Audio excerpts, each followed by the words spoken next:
We are now on Daf Tzadi Aleph, and we're up to Niseis Shalober Shus, which is about 3/4 or 2/3 down from the top of Tzadi Aleph. And you'll find that the first word in the line is Hani, if that helps you. You'll see Tosas Diba Maskal Al P on the bottom left, and it's a parallel to, I'd say, approximately the 7th line in that Tosas. And the Mishnah records the following. This is Shalober Shus Bezdin. What that means is that we didn't need Bezdin to get involved and allow her with a green light to get remarried, because 2 witnesses testified to the effect that her husband died. She doesn't need Rishus Bezdin. And in such a case, the Mishnah says that if, despite the testimony of the 2 Eidim, her husband turns out to be alive, she can go back to her husband. And that means that all the knossos that we have formulated, like, for example, Teitzim said that she can't be married neither to the first nor to the second husband, all of those apply in the case of Eid Echad, but not in the case of 2 Eidim. Amar Rav Huna, Amar Rav, Hachi Hilchas. Now, sometimes when you read the words Hachi Hilchasa, you read it with a question. Hachi Hilchasa, is that how we paskin? But in this case, I believe that the correct interpretation is Hachi Hilchasa, that this is the halacha. The Mishnah is brought down the halacha that if she was married based on the testimony of 2 witnesses, her husband turns out to be alive, she can resume her marriage with her first husband. Amalei Rav Nachman, Ganva Gnuve Lamal.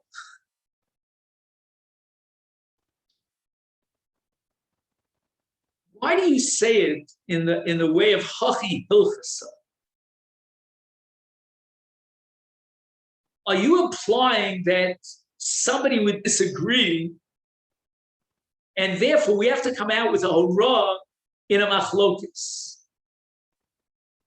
He says here, Lama ta'omer b'loshen shemash b'shagam tanakama moda b'din zerigam rak das Rabbi Shimon ikeh. In other words, the implication of Hachi Hilchasa is that most of the Tanoim would agree, when in fact, we don't know that that's true, because this part of the Mishnah is a continuation of Reb Shimon. He says, the Mishnah says, Reb Shimon Omer bi'asa o chalitzasa me'echav shel rishon poter saras. And then he goes on, and he says that it's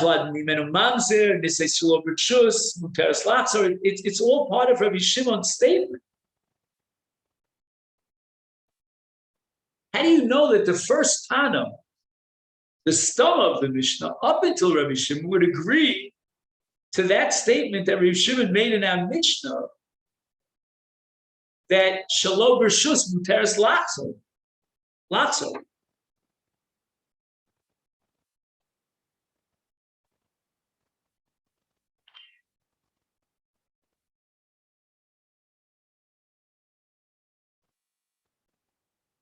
So Ginuve Ganvile, you're like stealing it, so to speak. You're throwing it in as if it was a statement of the Tanakava, when in fact it's only a statement of Reb Shimon, which therefore blocks your hurrah of Hachi Hilchas. Now, Isfirullah Kirevi Shimon, don't try to hide behind the Tanakama. Come out openly, be honest about it, and Ema Locha Kirevi Shimon. Just say that you paskin like Reb Shimon, but don't blame it on the Tanakam. Ishmatach ki Rabbi Shimon ka'azla, your ruling reflects the Shita of Shimon, so just say simply, Hilchas Hakir of Shimon.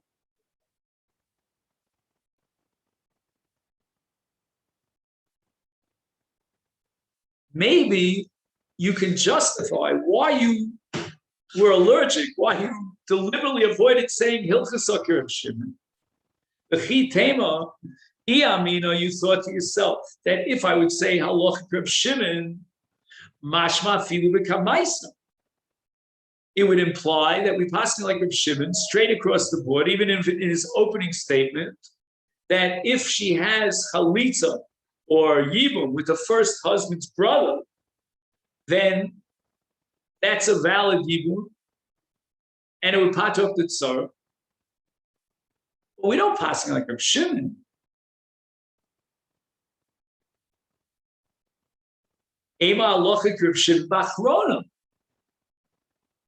Since we don't pass it like Shimon Berishona, then just make a statement that Allah Reb Shimon Ba'achrona in his last statement that if there were two witnesses, then she can go back and resume her marriage.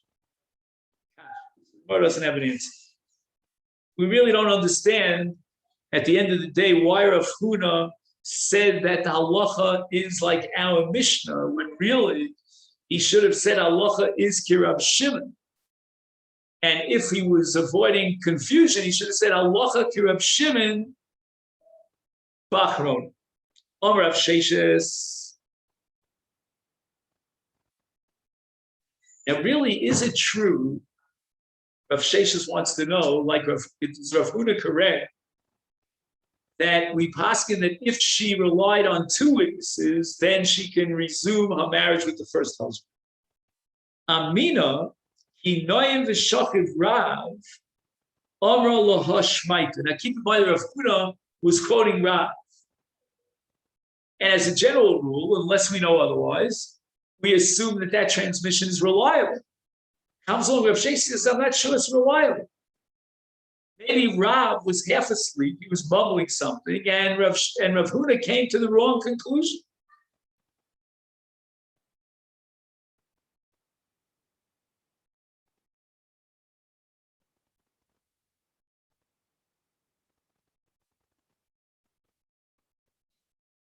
Halacha Michlal de Pligi.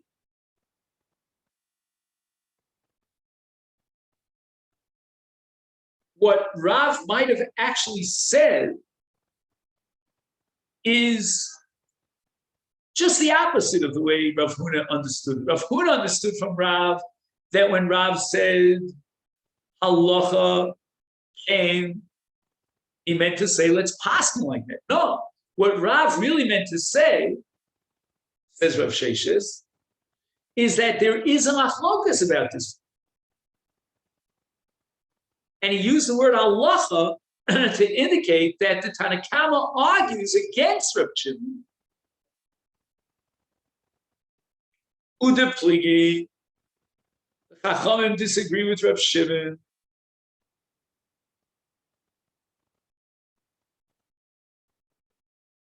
So now that Rav Sheshes is raising a possibility, which we didn't see in our Mishnah, it's not anywhere explicit on Mishnah, that the Tanakama would hold that even if she relied on two Eidim, we're not going to allow her to resume her marriage with the first husband, who turns out to be alive, and we impose a knas. So then says Rav Shimon, Rav Sheshes, excuse me, my havi leila meva mi enes uns. Why does she deserve a knas? Did she manifest any element of negligence? She relied on the testimony of two Eidim. No one would block her and prohibit her from marrying a second husband. Why then should you impose a knas? Again, this is all on the assumption that what Rav was really saying was that the Tanakama disagrees with the statement of Rav Shimon. The ode, I have another proof from a brisa, says Rav Sheshes, to the effect that Reb Shimon is not saying his own halacha, but the Chachamim agree with him. And in the case of Niseis al Piedim, Muteres Lachzor Lebala. The Sanya we learned in the Brisa, Kol Arayos Shebat Torah, Ein Tricho Seimena Get. The man went ahead, he married an Erevim, the halacha doesn't recognize that marriage, and therefore she doesn't need a get. Chutz, me'eshes ish niseis al pi bezdin. Al pi bezdin, if you remember, always means that there was one aid. We need a get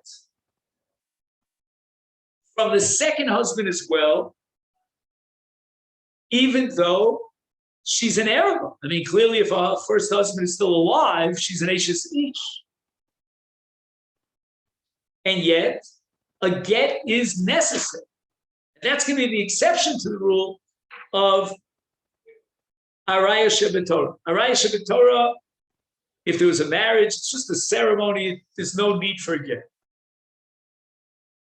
However, this Ashes Ish case, because we said that people might suspect that the first husband gave her a get, and if we're going to sort of recognize the marriage to the second guy, she needs a get.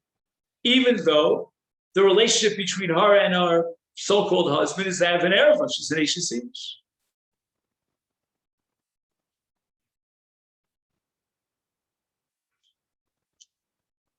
So if Sheshes wants to medayik now, from the Lashon HaBraisa, Dafka Niseis al Pied Echad, when there was only a Bezdin relying on one testimony, who did by get? That's the exception to the rule, and the Sheni has to give her a get, even though it's an Ereva relationship with an Ashes Ish. However, the implication is, Al Pi Eidim, Shnei Eidim, lo by a get. She doesn't need a get from the Sheni, because the Sheni was Mekadosh and Ashes Ish. So it means that the knas that we impose upon this woman, prohibiting her from getting married until she gets a get from the Sheni, that applies in the case where there was only one aid, and Bezdin was relying on the testimony of one aid. But had Bezdin relied on the testimony of two aidim, or she relied on the testimony of two aidim, and she got married, then she doesn't deserve any knas. We don't recognize the marriage to the Sheni, and she doesn't need a get from the Sheni.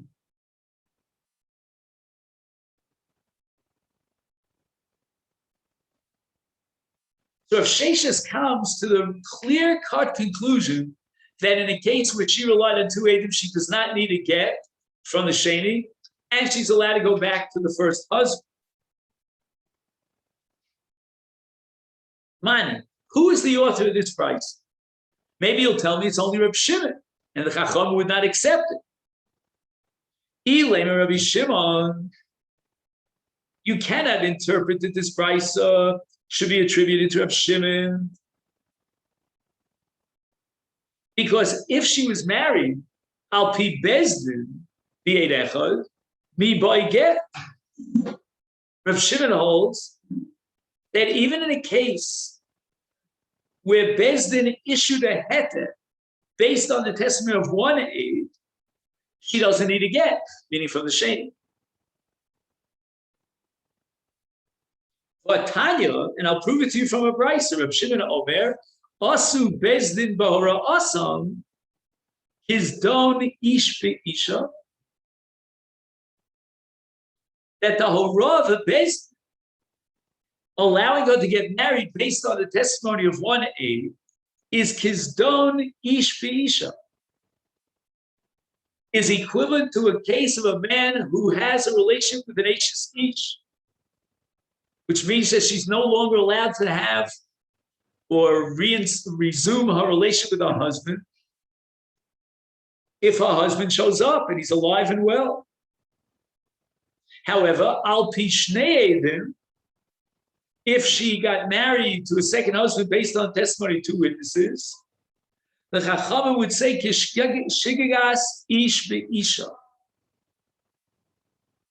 It's like a case of a man who had a relationship with a married woman, b'shogeg.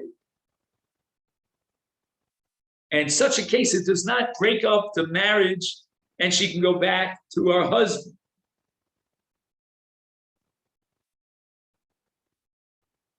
So Reb Shimon, therefore, in this brisa, is telling me that Idi v'Idi lo boy get. Whether or not she was married al pi bezdin, or she was married on the basis of a testimony to Aiden, she does not need a get. And there's no knas. And he's talking explicitly about a case of asu bezdin behora asam, meaning they relied on one witness. And it means kizdon ish isha, there's no need for a get.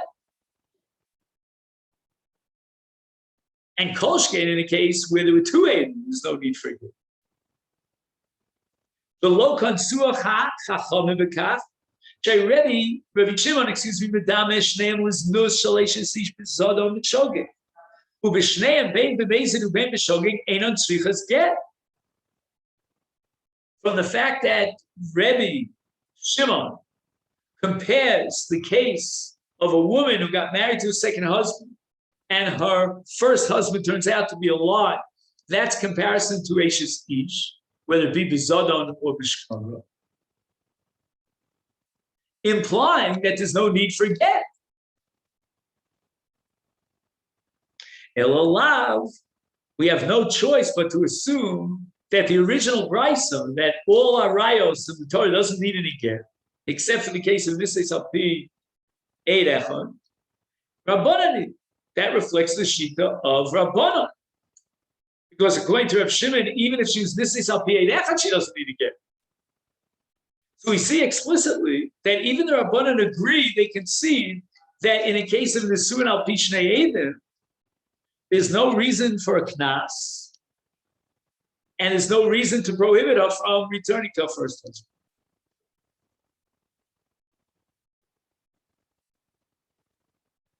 So now the Gemara is rejecting Reb Shimon, Reb Sheshes. I keep saying Reb Shimon, but I mean Reb Sheshes.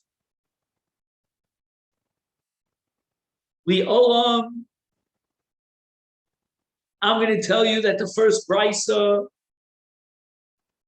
and you were medayik from the first brisa, that in the case of Nisei Salpi Shnei Eidim, she doesn't need to get. Rabbi Shimon, Chachamim hold that even in the case of Nisei Alpi Eidim, she needs a get.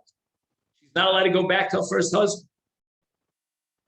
The diuk of Rav Sheshes, from the second brisa, that according to Rav Shimon, even in the case of Nisei Salpi Shnei Eidim, even in the case, of a bezdin shenisei salpi eid echad, she doesn't need to get.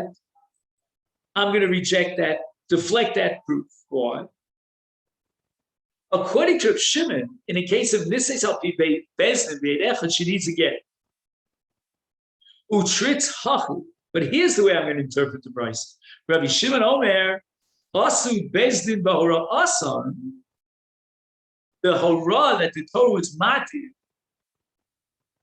that Bezdin was mati al pi eid echad, ke kavanas ish be'isha. It's like a case of a man who has a marriage, a bia with a pnuya, for the purpose of kiddushin, right? A woman nikveis b'keser shtar u'b'bia, u'boy get. So when Rabbi Shimon in the brisa said that asu Bezdin b'hora, it didn't mean that he doesn't have to give her get. On the contrary, it means that he does have to deliver it. But al pi eidim, if on the other hand she relied on two eidim, then her din is kishalo b'kavanas ishvi. In other words, a man who had a relationship with a single woman, but not for the purpose of kiddushin. The low boy get, and there's no requirement. So we see clearly that the Gemara is fighting against Rav Sheshes. Rav Sheshes, on the one hand, wants to assume that the halacha of niseis al pishnei edim, lo boy get, that's only Reb Shimon, and he tries to prove it from the Brisa. The Gemara rejects it. Even according to the Tanakama, even according to the Chacham Reb Shimon, if she was niseis al pishnei edim, she doesn't need to get. And there's no need or reason to consent her with a penalty when she relied on the testimony of two witnesses. Now the Gemara offers another reason why we reject Rav Sheshes and his proof from the Brisa. Rav Ashi Omar le'inyan isura k'toni. Rav Shimon agrees that if she was niseis al pi eid echad with a rishus bezdin, she needs to get it. However, the Chachamim hold that even in niseis al pi edim, she needs a get, and she's not allowed to go back to her first husband. Even though, again, Rav Sheshes rejected that logic outright. So Rav Shimon in the Brisa, who says that asu chachamim v'hora asan, his don ish ve'isha, ish ve'isha, which the way Rav Sheshes had interpreted that statement, it meant that she doesn't need to get. Says Rav Ashi, that's not a proof. The words of Rav Shimon were not said on all the dinim of niseis al pi bezdin, niseis al pi edim, but rather le'inyan isura. The question is whether she's allowed to resume her relationship to her husband. Tani. Here's where Rav Shimon makes the following statement, the following distinction. Asu bezdin be'orasan, there was only one aid. Then kizdon ish ve'isha. It's like a woman who deliberately had an adulterous relationship with another man. And therefore, mitzvah al baila. She can no longer resume our relationship with her husband. However, al pi edim, if she relied on two witnesses, kishigagas ish be'isha. It's like a case of an Ashes ish who b'shogeg had another relationship. Below mitzvah al baila, because the Torah says in the Parashat Sota, umala ba'mal, that she broke away from her husband and had this immoral relationship with another man. But here, where she relied on the testimony of two Eidim, then it's kishigagas ish be'isha v'lo mitzvah al baila.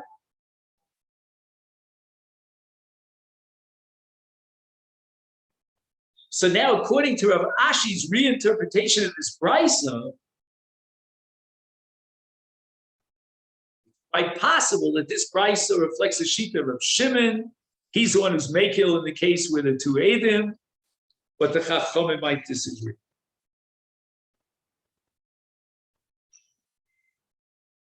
And here we turn to Daf Tzadi Aleph Amud Beis.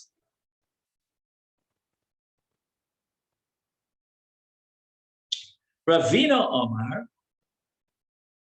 and I guess this is another rejection of Rav Sheshes from the Brisa. Inyan karban k'tan. Asu bezdin bora asan, his don ish be'isha v'lo maisei karban. Niseis al pishnei edim, kishigas ish be'isha u'maisa karban. This is a counterintuitive halacha.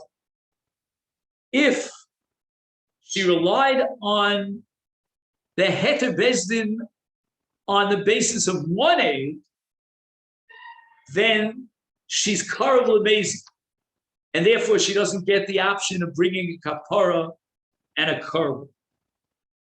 But if, on the other hand, there were two witnesses, then she has to bring a karev. It's interesting.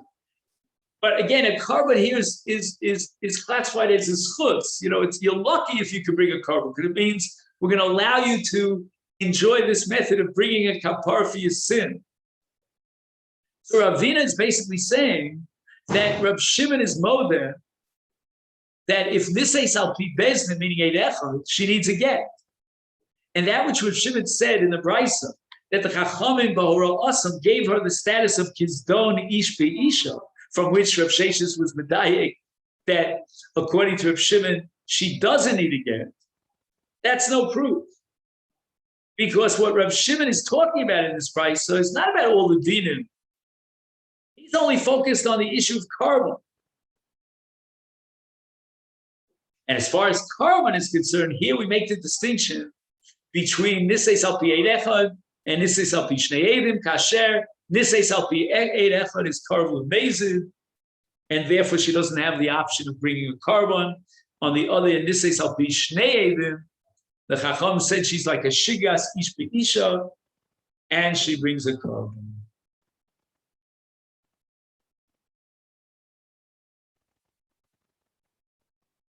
Let's see if we can push it for one more line in the Gemara so that we complete the sugya. Another possibility of rejecting Rav Shesh's reading and proof from the Brisa. Again, Rabbi Shimon holds that Niseis al pi bezdin Beit Echad does not need a get. And that was the diak of Rav Sheshes. Is Memela Kamaisa, the first Brisa that says that Niseis al pi bezdin Beit Echad tzricha get. That's Rabbanan here. We're not going to interpret the Brisa Kipchuta that Chutz Me'eshes Ish and Niseis al pi bezdin, which is mashma that only in that case she needs a get, but not in the case of Niseis al pi Shnei Eidim. Shvitz Hachel. Here's the way we're going to interpret that Brisa. Chutz Me'eshes Ish v'shen Niseis al pi bezdin. So these are two cases. Number one, Eshes Ish, and Niseis al pi bezdin. And what does it mean by Eshes Ish? If it's not Niseis al pi bezdin, it means Niseis be'edim, that there were two witnesses, and she needs a get. So this is, in sum, a sugya in which we reject the proof of Rav Sheshes from the Brisa that Niseis al pi Shnei Eidim muteres lebaila, even according to the Rabbanan, and the Gemara is disproving and rejecting all the proofs that were brought here.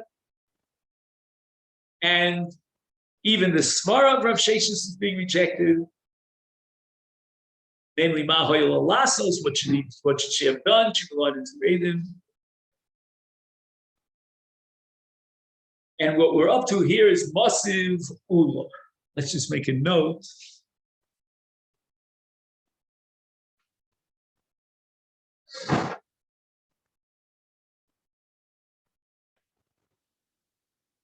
Just want to read to you this note here. He says, "Ein kavonas Ravina lomar shatam sheniseis al pi bezdin p'tura mikarban umipnei shehi nechsheves mezid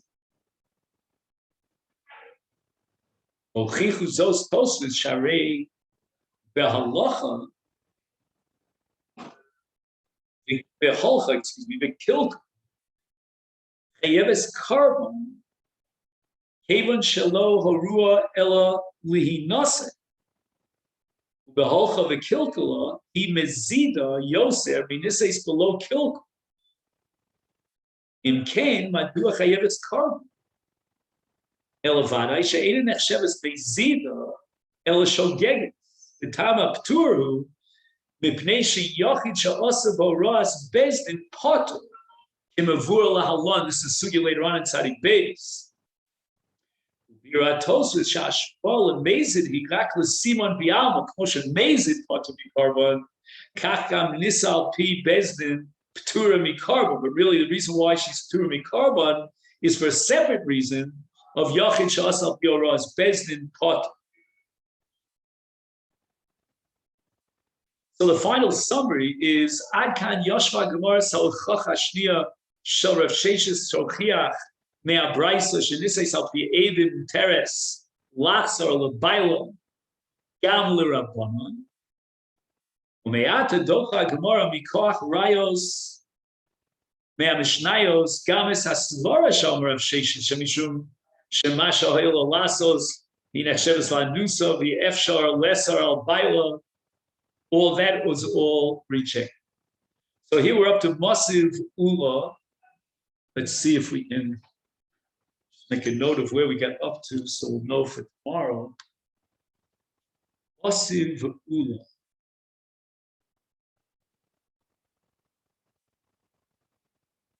And so that's approximately 5 lines down from the top. The 6th line down is Ula. That's Mitzvah Hashem. We'll start tonight. Okay, then. Have a great day.